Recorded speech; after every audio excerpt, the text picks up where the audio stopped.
السلام علیکم ورحمۃ اللہ وبرکاتہ۔ بسم اللہ الرحمن الرحیم۔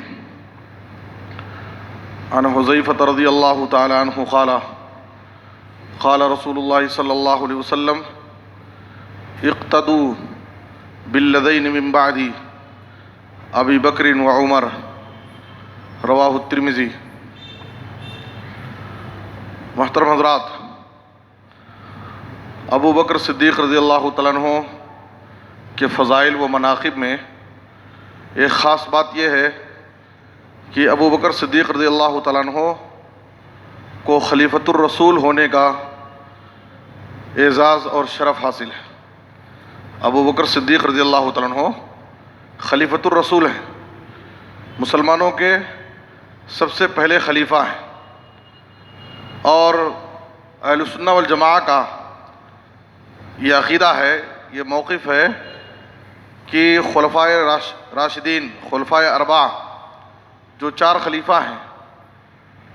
تو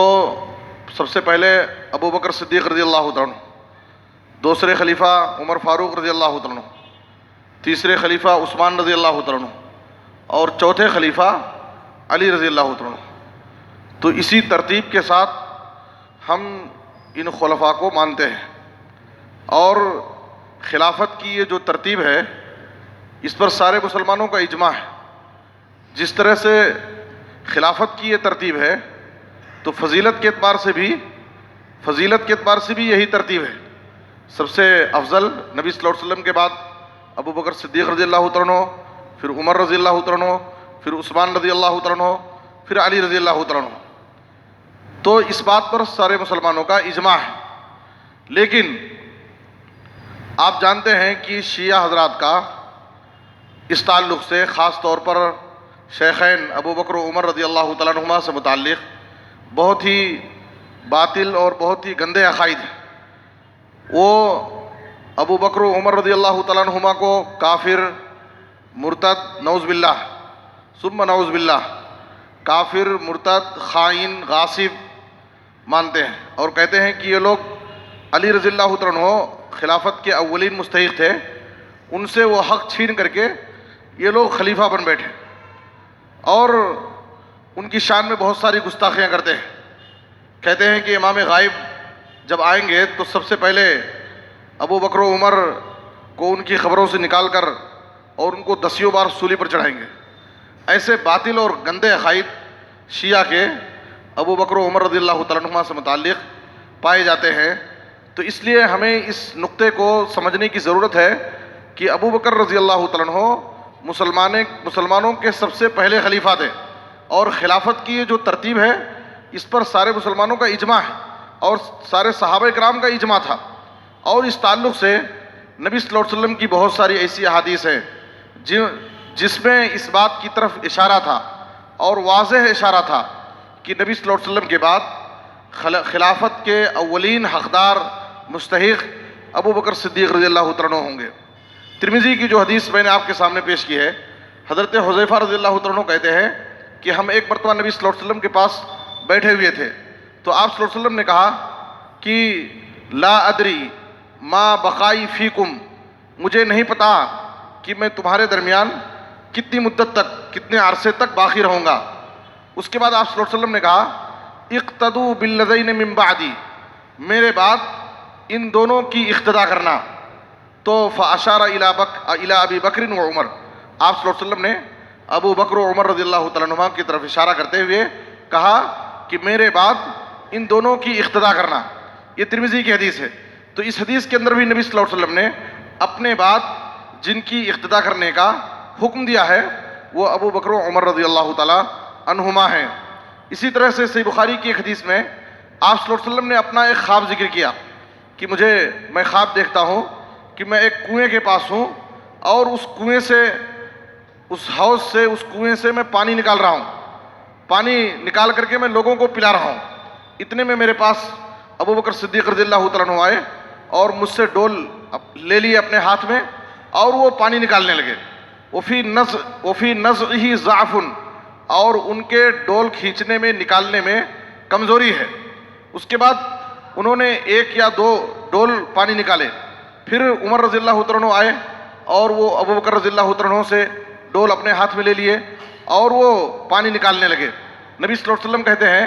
کہ میں نے کسی شخص کو اتنی قوت کے ساتھ حوض سے ڈول کھینچتے ہوئے نہیں دیکھا جتنا عمر رضی اللہ عنہ قوت سے پانی نکال رہے تھے اور لوگوں کو سیراب کر رہے تھے، یہاں تک کہ سارے لوگ سیراب ہو گئے اور حوض میں ابھی بھی ویسی ہی پانی بھرا ہوا تھا۔ محدثین اس حدیث کی شرح میں اس خواب کی جو تعبیر ذکر کرتے ہیں کہ آپ صلی اللہ علیہ وسلم نے اس خواب میں ابو بکر و عمر کی خلافت کی طرف اشارہ کیا ہے، اور جو کہا کہ ابو بکر صدیق رضی اللہ عنہ کے ڈول کھینچنے میں کمزوری ہے، تو اس سے اشارہ اس بات کی طرف تھا ابو بکر صدیق رضی اللہ عنہ کی خلافت کی مدت کم ہوگی اور ان کے دور میں فتوحات کم ہوں گی، اس لیے کہ ابو بکر صدیق رضی اللہ عنہ مرتدین اور بہت سارے فتنوں میں مشغول ہو جائیں گے اور ان کے دور میں فتوحات کم ہوں گی۔ تو آپ صلی اللہ علیہ وسلم نے ان کی مدت خلافت کی کمی کی طرف اشارہ کیا، لیکن عمر رضی اللہ عنہ کی طویل خلافت کی طرف کہ ان کی خلافت لمبی ہوگی اور ان کے دور میں فتوحات کا سلسلہ دراز ہوگا، فتوحات کا سلسلہ زیادہ پایا جائے گا، تو آپ صلی اللہ علیہ وسلم نے عمر رضی اللہ عنہ کی طرف اشارہ کیا۔ اسی طرح صحیح بخاری کی ایک حدیث میں ہے کہ ایک خاتون نبی صلی اللہ علیہ وسلم کی خدمت میں آئی، کسی مسئلے میں اس نے بات کیا، جب وہ جانے لگی تو آپ صلی اللہ علیہ وسلم نے اس سے آئندہ دوبارہ ملاقات کرنے، دوبارہ آنے کا حکم دیا کہ دوبارہ پھر آنا۔ تو اس خاتون نے کہا کہ ارائیتا ان جئت ولم اجد کا، ارائیتا ان جئت ولم اجد کا، آپ کا کیا خیال ہے اگر میں آؤں اور آپ کو نہ پاؤں؟ کانہا تقول الموت، اور اس کا اشارہ نبی صلی اللہ علیہ وسلم کی موت کی طرف تھا، یعنی میں دوبارہ آپ کی خدمت میں آؤں اور آپ کو نہ پاؤں، آپ کی وفات ہو جائے تو میں کس کے پاس جاؤں؟ تو اس وقت نبی صلی اللہ علیہ وسلم نے کہا، صحیح بخاری کی حدیث ہے، فَإِن لَمْ تَجِدِينِي فَأْتِي أَبَا بَكْرٍ، اگر تم مجھے نہیں پانا، مجھ سے ملاقات اگر تمہاری نہ ہو تو تم ابو بکر کے پاس چلے جانا۔ تو اس حدیث کے اندر بھی، صحیح بخاری کی حدیث ہے، اس میں بھی واضح اشارہ ہے کہ نبی صلی اللہ علیہ وسلم نے اپنے بعد ابو بکر صدیق رضی اللہ عنہ کی خلافت کی طرف آپ صلی اللہ علیہ وسلم نے اشارہ کیا ہے۔ اسی طریقے سے صحیح بخاری کی حدیث میں ہے کہ آپ صلی اللہ علیہ وسلم جب مرض الموت میں تھے تو آپ صلی اللہ علیہ وسلم بار بار جیسی ہی بے ہوشی سے آپ کو افاقہ ہوتا تو آپ صلی اللہ علیہ وسلم کہتے، مرو ابا بکر فلیصلی بالناس، اے لوگو ابو بکر صدیق رضی اللہ عنہ کو حکم دو کہ وہ لوگوں کو نماز پڑھا دیں، میں نماز پڑھانے کی طاقت نہیں رکھتا ہوں۔ تو آپ صلی اللہ علیہ وسلم کی زندگی میں، آپ کے مرض الموت میں ابو بکر صدیق رضی اللہ عنہ نے کل 17 نمازیں پڑھائی ہیں۔ تو کہتے ہیں محدثین علماء کرام کہ جو آپ صلی اللہ علیہ وسلم کی زندگی میں آپ کی جگہ امام بنے، تو اس میں اس بات کی طرف اشارہ تھا آپ صلی اللہ علیہ وسلم نے اپنی زندگی ہی میں، اپنے مرض الموت میں امامت کی ذمہ داری آپ صلی اللہ علیہ وسلم نے ابو بکر صدیق رضی اللہ عنہ کو دی، تو یہ امامت صغریٰ ہے۔ تو اس میں اس بات کی طرف اشارہ تھا کہ میری وفات کے بعد خلافت جو بڑی امامت ہے، امامت کبریٰ ہے، اس کے حقدار بھی ابو بکر صدیق رضی اللہ عنہ ہوں گے۔ تو ابو بکر صدیق رضی اللہ عنہ کا آپ صلی اللہ علیہ وسلم کی زندگی میں مرض الموت میں امامت کرنا، 17 نمازیں پڑھانا، اس میں اس بات کی طرف اشارہ تھا کہ آپ صلی اللہ علیہ وسلم کے بعد جو مسلمانوں کے خلیفہ بنیں گے اور آپ صلی اللہ علیہ وسلم کے خلیفہ ہوں گے وہ ابو بکر صدیق رضی اللہ عنہ ہوں گے۔ اسی طریقے سے صحیح مسلم کی ایک حدیث میں ہے کہ آپ صلی اللہ علیہ وسلم نے ایک مرتبہ عائشہ رضی اللہ تعالیٰ عنہا سے کہا کہ میرے پاس لاؤ، میں ایک تحریر لکھ دیتا ہوں، ابو بکر اپنے والد ابو بکر کو بلاؤ اور اپنے بھائی عبد الرحمن بن ابی بکر کو بلاؤ،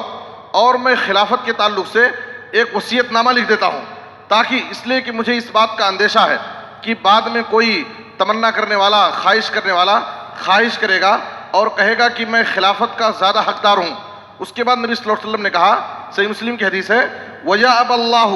وَالْمُؤْمِنُونَ إِلَّا أَبَا بَكْرٍ، آپ صلی اللہ علیہ وسلم نے کہا کہ خلافت کے لیے اللہ بھی انکار کرتا ہے اور سارے مسلمان، سارے اہل ایمان انکار کریں گے سوائے ابو بکر رضی اللہ عنہ کے لیے، یعنی سارے مسلمان ابو بکر صدیق رضی اللہ تعالیٰ عنہ کی خلافت کے لیے ہی اتفاق کریں گے۔ مجھے اس بات پر یقین ہے، اللہ کو بھی یہی منظور ہے، اور سارے مسلمانوں کے بارے میں مجھے یقین ہے کہ سارے مسلمان ابو بکر صدیق رضی اللہ عنہ کو ہی باتفاق اپنا خلیفہ بنائیں گے، اس لیے میں وصیت نامہ نہیں لکھتا ہوں۔ تو آپ صلی اللہ علیہ وسلم نے وصیت نامہ نہیں لکھا کہ مجھے اس بات پر یقین ہے، وَيَأْبَى اللَّهُ وَالْمُؤْمِنُونَ إِلَّا أَبَا بَكْرٍ، اسی طریقے سے نبی صلی اللہ علیہ وسلم کی وفات کے بعد ہے، صحیح بخاری کی حدیث میں ہے کہ جب ثقیفہ بنی ساعدہ میں خلافت کے مسئلے میں اختلاف چل رہا تھا، اس وقت ابو بکر صدیق رضی اللہ عنہ گئے اور کہا کہ دیکھیے خلافت کے سب سے زیادہ حقدار خاندان قریش کے لوگ ہیں، اور خاندان قریش نسب کے اعتبار سے، تعلق کے اعتبار سے اور ہر اعتبار سے عرب کے اندر سب سے اعلیٰ اور افضل ہیں، اس لیے خاندان قریش ہی خلافت کے سب سے زیادہ حقدار ہیں۔ ابو بکر صدیق رضی اللہ عنہ نے کہا کہ تم لوگ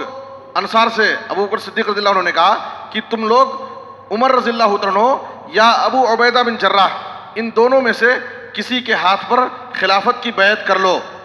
تو اس وقت عمر رضی اللہ عنہ آگے بڑھے اور کہا ولیکن نبایعک انت،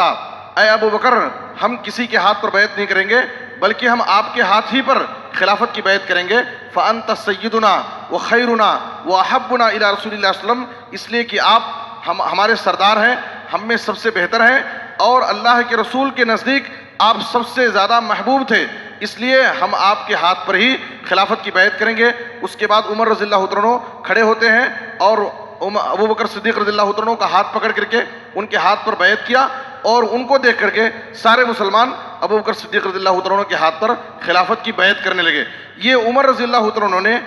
ابو بکر صدیق رضی اللہ عنہ کی خلافت کے تعلق سے خراج تحسین پیش کیا ہے کہ لوگوں میں، صحابہ کرام میں خلافت کے سب سے زیادہ حقدار آپ صلی اللہ علیہ وسلم کی وفات کے بعد ابو بکر صدیق رضی اللہ عنہ تھے۔ شیعہ حضرت علی کے بارے میں کہتے ہیں، جبکہ ابن ماجہ میں علی رضی اللہ عنہ کا صاف قول ہے، خود علی رضی اللہ عنہ کہتے ہیں خیر الناس بعد رسول اللہ صلی اللہ علیہ وسلم ابو بکر